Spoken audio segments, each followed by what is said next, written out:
There's no heat inside the cabin of the Jensen. The fan works on both speeds.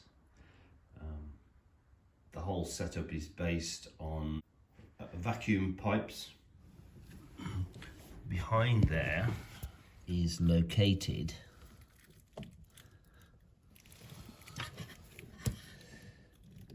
that valve. There's a water pipe coming in here, and there's one actually going out at the bottom at a right angle,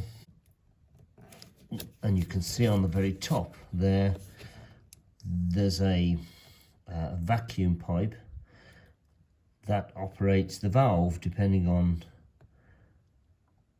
the position of the dial inside the vehicle. My understanding is when it sucks, it opens that valve and hot water can then get through to the heater. Mine's not operating either because that valve is stuck, or I've got a problem with vacuum. To remove that valve, it's located on a bracket, and there is a bolt there. I'm using 5/16, and there's also another bolt just in here. So by removing those, that bracket comes off, and that is attached to the valve here, and so that whole unit should come out. To get the valve out, or exposed, I need to move a few of these cables.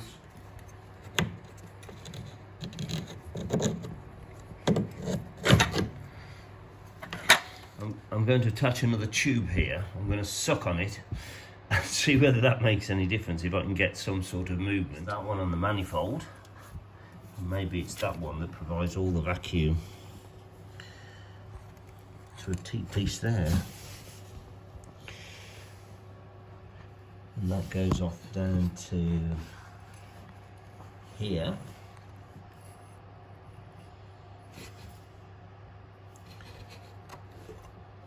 So those pipes start coming off from there. So I would think the vacuum is provided by that pipe that runs back to the inlet manifold there. Disconnected the small hose from the top valve. I've attached another pipe. The cable ties there just to make sure there's a tight fit on the pipe. I'm going to suck down that pipe and get a feel for whether or not that Ranco valve is working.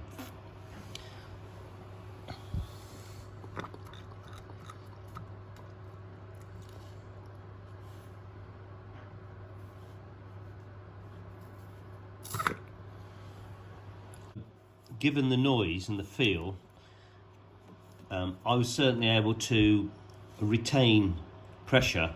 So once I'd sucked on there, created a vacuum, I could hear that move, the diaphragm, I guess, which is inside there.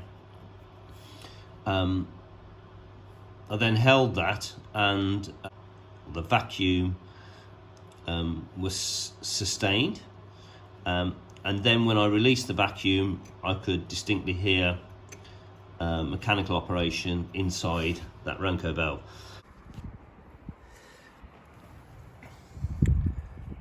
Cut the pipe from the Ranco valve. This is the pipe coming from somewhere down there, presumably the water pump. And that's this pipe, which is cool, not hot, and as far as I'm concerned, it hasn't got any water in it. Probably probably never has any water in it. Blow down the pipe. It's obviously been disconnected, and begs the question why, and I really hope it isn't because the heat exchanger in the cabin leaks. So, having undone a few cable ties down there, I can pull out two pipes which are connected to nothing.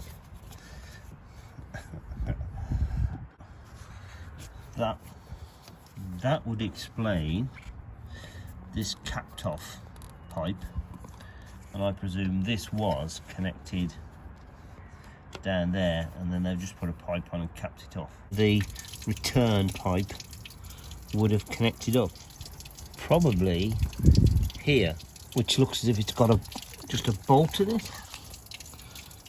Somebody has screwed a bolt into it.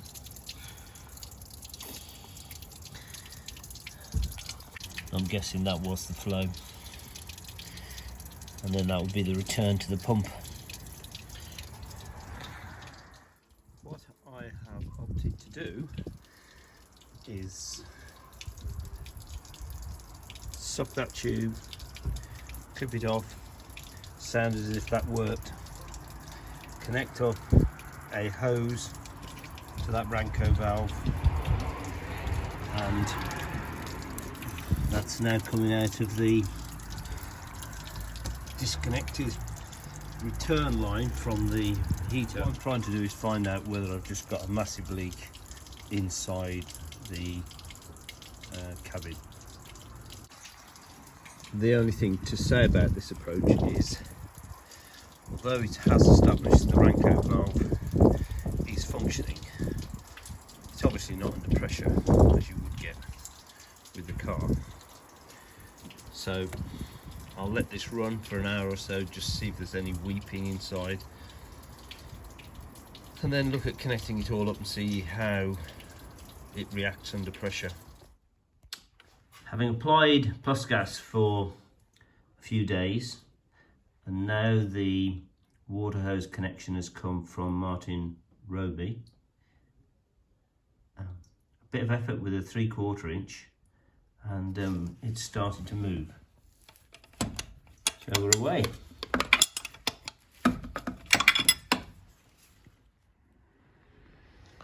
That's the end result, one from Martin Roby's and the one I've just removed.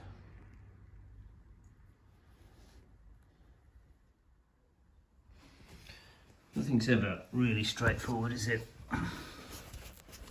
So as I'm trying to put the new water pump fitting in, it fouls against a nut that's part of the bracket holding the alternator. So I'm going to take that out and just try and decide exactly how far that fitting needs to go in, and whether or not I can just cut a little bit off the nut that's on the fitting, or whether I'm going to cut a little bit off the nut that's part of the bracket to the alternator. I had marked how far the fitting had gone in before it started to foul against the nut holding the alternator bracket, and comparing it to the nut that I took out, it's got a little way to go. I have opted to grind the head of the bolt down so that the fitting into the water pump will screw past it. Cutting down the head of the bolt alone wasn't enough. It was still catching here as it was being screwed in, so I've had to take a little bit off all the way around. I don't have the original, so I've got nothing to compare it with. I can see how these would work if you were changing the housing, and you could just change these off the car and then bolt the housing in place, because then it would come up to the bolt as opposed to having to screw in past the bolt.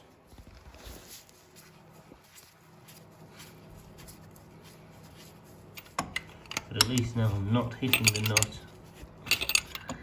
It's just a question of tightening this up. Maybe the answer was in reality to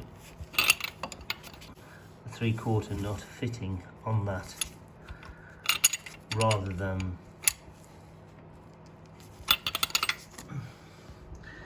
the bolt head holding the water housing in place. What I discovered was the only way I could get that valve to operate was to reattach this temporary tube, suck it out, produce a vacuum so that it opens the valve, and now I get hot air and hot water into the cabin. If I just touch the end of that, there is a vacuum. But I suspect the adjuster on the back of the control knob in the cabin needs adjusting, or there's a leak somewhere else. So I am getting vacuum, but not enough to operate this valve. However, the test proves that it works.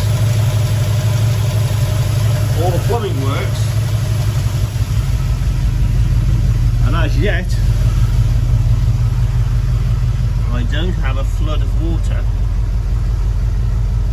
in my footwells.